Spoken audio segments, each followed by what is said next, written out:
Ada daftar pinjol yang sedang diawasi oleh OJK, ya.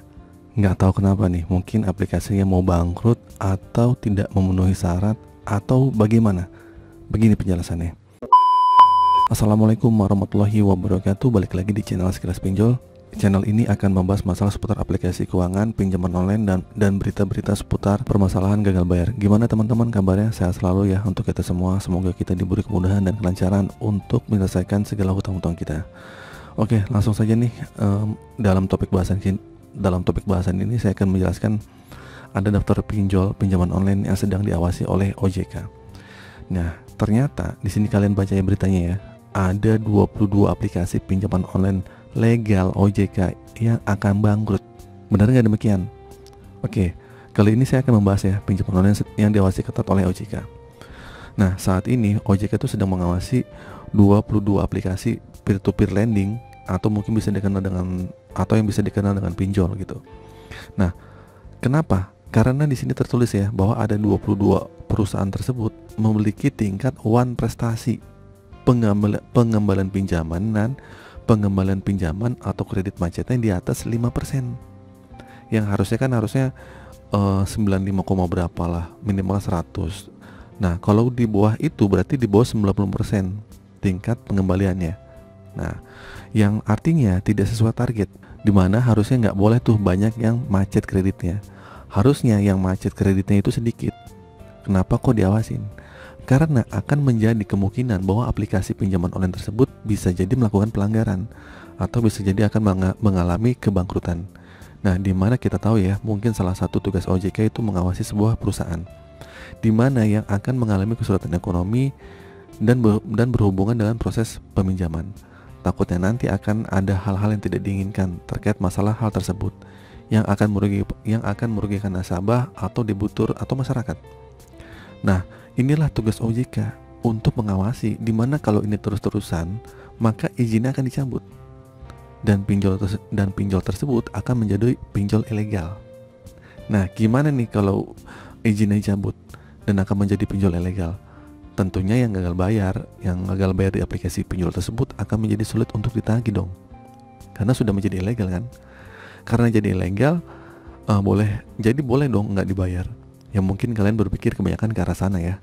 Nah, dimana ini merupakan suatu momentum yang ditunggu-tunggu nih bagi para orang-orang yang debitur yang gagal bayar atau telat bayar. Agar kenapa? Agar mereka bisa terbebas dari hutangnya karena perusahaan itu bangkrut. Mungkin kalian juga mendoakan ya, semoga perusahaan-perusahaan pinjol itu bangkrut akhirnya kalian tuh nggak usah bayar lagi. Kenapa banyak orang berpikir seperti itu? Kenapa kok ada perusahaan bangkrut makin seneng ya? Karena balik lagi ya, aplikasi pinjaman online itu bunganya sangat tinggi. Jadi banyak orang yang merugi karena terjerat pinjol terus-menerus. Nah, kemudian mereka dikenakan bunga yang tinggi dan akan menyengsarakan mereka. Banyak ya korban pinjol yang baik yang legal atau yang ilegal yang merasa terbebani oleh dengan bunganya yang tinggi. Yang mereka putus asa dan mereka stres, bahkan melakukan tindakan-tindakan yang tidak seharusnya mereka lakukan, yang merugikan diri mereka sendiri hanya karena stres karena terlilit hutang pinjaman online. Makanya mungkin inilah salah satu yang akan diperangi oleh OJK. Inilah salah satunya yang akan diwaspadai oleh OJK, mengingat banyak perusahaan-perusahaan seperti ini yang harus diwaspadai. Kok kenapa mereka banyak kredit macetnya? Yaitu karena mereka banyak yang one prestasi di aplikasi itu, banyak yang gagal bayar. Apa yang harus mereka lakukan di pihak pinjol itu? Harusnya nih tim analis sebuah pinjol itu atau tim analis sebuah pinjaman online itu bekerja dengan baik harusnya, yang kemungkinan untuk meminimalisir kemungkinan gagal bayar untuk bisa ditekan agar bisa dikurangi. Dimana proses pengajuan biasanya kalau pinjol yang bagus pasti benar-benar meneliti nih, apakah kira-kira benar nih nasabah ini bakal bisa lancar apa enggak nih, apakah bisa bayar, apakah bisa layak apa enggak nih untuk disetujui pinjamannya. Nah, dari situlah biasanya mereka ini mengawasinya. Biasanya banyak dilakukan pelanggaran di bagian itu tuh. Tiba-tiba kita ditransfer aja, datanya kurang, bodoh amat langsung ditransfer. Nah, kalau untuk masalah bunga dan lainnya mungkin rasanya kemungkinan kecil ya. Kenapa? Karena itu kelihatan banget kalau memang mereka itu melakukan pelanggaran.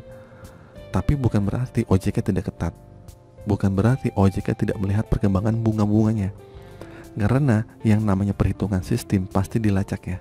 Katakanlah ya, mungkin awalnya 0,2% per hari aturannya, maksimalnya itu. Ternyata melanggar menjadi 1% per hari. Nah, itu nggak boleh. Nah, inilah yang harus diawasi dan siap-siap ditutup.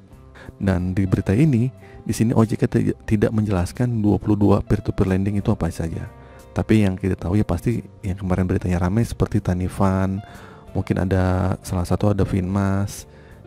Tapi ya kita tunggu aja nih kabar baiknya, apakah memang benar tidak layak atau akan ditutup. Mungkin salah satunya adalah pinjaman online yang kalian pinjam di situ. Yang mungkin akan menjadi berita baik untuk kalian yang gagal bayar di pinjol tersebut. Oke, itu saja teman-teman. Semoga video ini bermanfaat. Semoga video ini memberikan kalian informasi bahwa fakta di sana ternyata banyak juga pinjol yang bermasalah yang sedang diusut, sedang diawasi oleh OJK. Ya, jadi bukan berarti pinjol legal saat ini baik-baik aja, tapi enggak ya teman-teman ya. Itu pun ada regulasinya. Oke, itu saja teman-teman video kali ini. Semoga video ini bermanfaat. Akhir kata, assalamualaikum warahmatullahi wabarakatuh.